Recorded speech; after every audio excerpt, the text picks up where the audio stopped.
Alright, we got the second replay loading up here. Got Abathur again. Ooh, I do not like the draft as much this time. I definitely like the enemy team draft better. Red team seems to have the stronger draft to me. How do you take the camp as blue team? I really just don't understand. I don't understand what Diva does. And then Genji as your sole damage on this map is really questionable. Yeah, I'm just not sure how this is going to play out. Ragnaros, Rhaegar, Phoenix, Garrosh are all like pretty solid, and then Varian's just okay, but if you want another front line, I think that's fine. Into Genji, I think it makes some amount of sense. So, let's see. Probably want to have Phoenix in one lane and Ragnaros in the other, in terms of the lanes. And then Rhaegar, Varian, Garrosh can kind of be wherever. Honestly, they can just like rotate. It's a tough call whether I would have like you can basically do a 4-man rotate, but I'm not sure whether I would want to have. You would probably want Phoenix in the rotation actually. Probably want Ragnaros solo. So,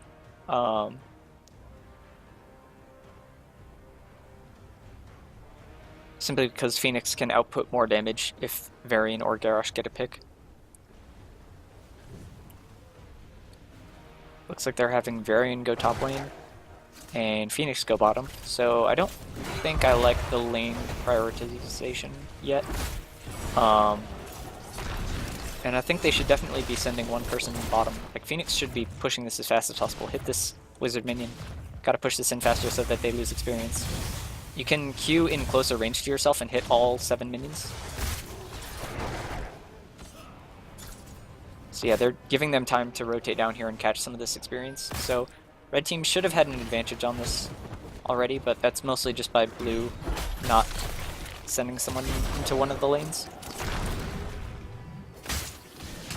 And you can do the same thing where, like, because you have superior wave clear, you can just rotate like mid-bottom and force them to respond to your rotations. Ragnaros and Rhaegar are definitely going to be pretty good, and Phoenix to an extent, at taking the camp at level 4 again. Same as when you want to do that timing. I don't see how this team takes the camp like reasonably at all.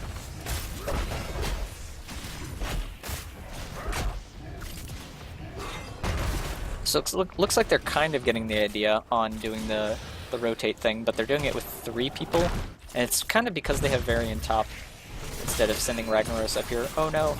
Alright, that's pretty bad. Number 1 priority is not die as a solo lane. So it looks like Phoenix is going to do the camp. You definitely can't solo this as Phoenix at level 3.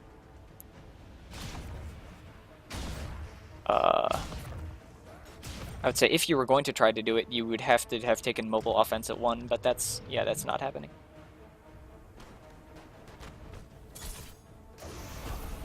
Yeah, you definitely would want Rhaegar and Ragnaros there to help take the camp.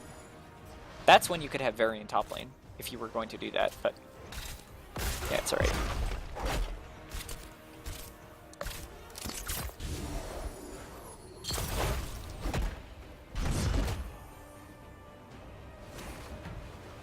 So neither team is getting the camp because blue team can't take it, and red is just doing lanes weird. I'm not rotating people correctly to take it. It looks like this replay is like bugged for some reason, and it's not showing me whether it's top or bottom. But I'm assuming it's bottom. Alright, it looks like it's bottom. Okay. So yeah, if they were doing the 4-man rotate thing again, they could have pressured bottom faster, but it's less important when they have a global, I would say. Or when teams don't have a global.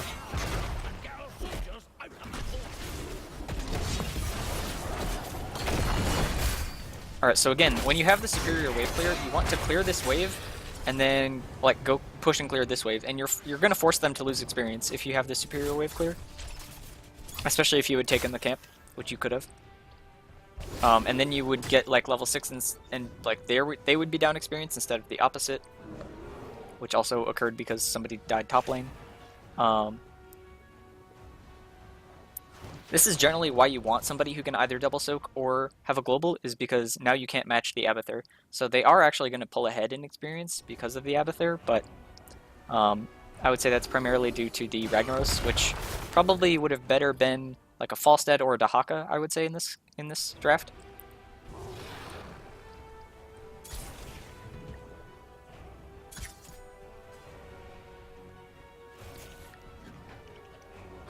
Or Malthael. Malthael is pretty good too. Or Blaze, if you want to have him double soak. And then you can, as a 4-man, just permanently pressure bottom and have your double soaker soak mid and top. Or you can 4-man rotate bottom. Either way works. Just depends on whether they can actually double soak quick enough to do that as a solo laner.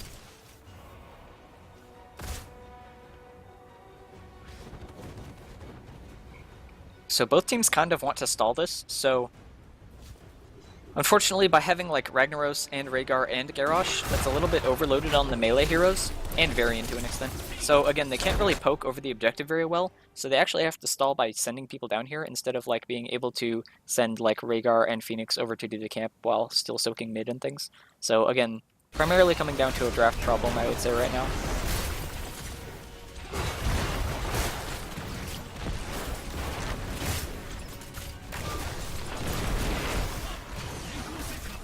Blue team punishing the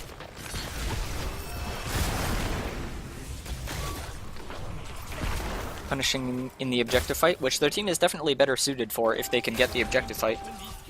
My thinking is that they shouldn't be able to as easily because they should have to deal with a camp pushing their mid lane, but they're not, so that makes it a lot easier on them. Phoenix and Varian are going to try and 2v4, well, kind of 3v4 with Ragnaros, but still seems iffy.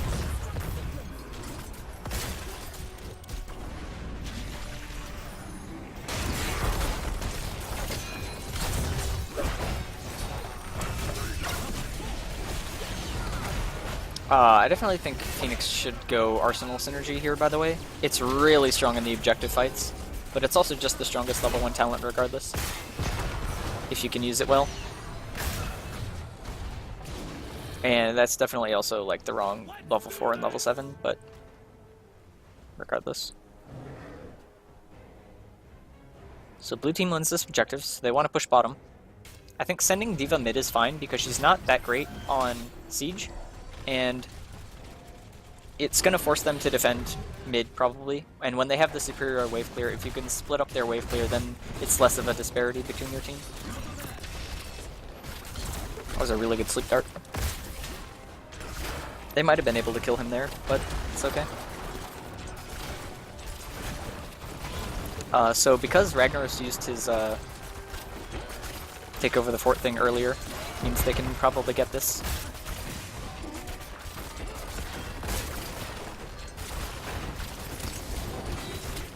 And then at this point they're level 10 to level 8.5. And now they can just back off, and, well, they want to get the fountain first, that's true. They can clear this wave, back off, and do this boss as blue team.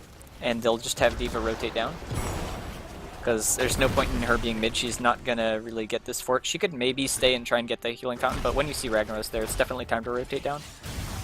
They're trying to push this in for one more wave. Because this is still alive, I think that's correct.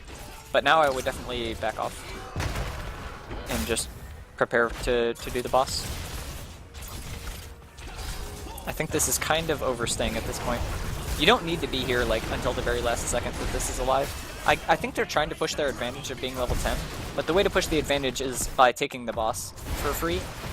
Like, they can't contest it when you have level 10, rather than trying to like dive a keep, because they used Dragon Blade and the clone from Abathur and didn't really get much. Like, they got a wall, but like, okay.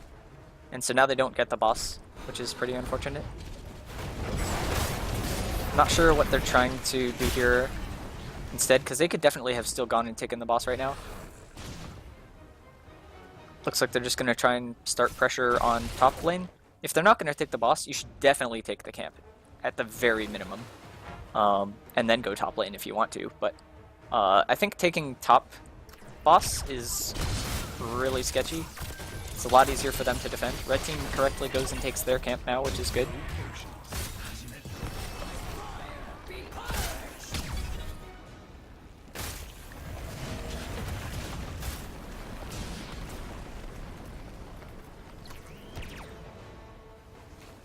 So now blue team is defending the enemy camp because they didn't get their own camp. And like, they don't really have a good camp taker on blue team, but when you have like 4 people all clumped together, at that point you can take the camp. You're just 4 people, you're 4 heroes. You can take the camp as whoever when you have 4 heroes. You don't need heroes that are good at taking camps at that point. And so by taking that one camp, they not only relieved pressure on their mid lane, but also on their top lane, simply by taking one camp. And they got 3 heroes to rotate mid and spend like a solid 30 seconds defending. So that was good. They basically kept this fort alive by taking this camp. So, yep, trading a camp for a fort. It's a pretty good trade.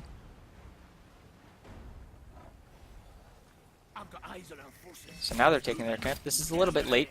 They probably could have taken this at like 7 minutes and 30 seconds, and it would be up at this exact same moment, and you could have just had an extra camp at this point. So taking this camp like on cooldown is so huge. It's crazy.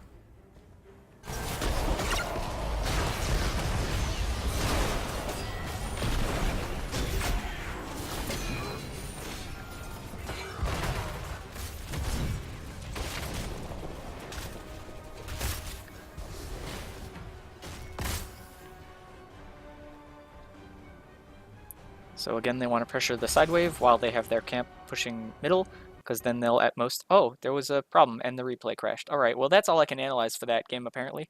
But basically, they want to pressure 4 people top lane while forcing somebody to defend mid lane, so that then they have a person advantage and they can take that top fort, which makes it a lot easier to take the objective. Alright, on to the third game.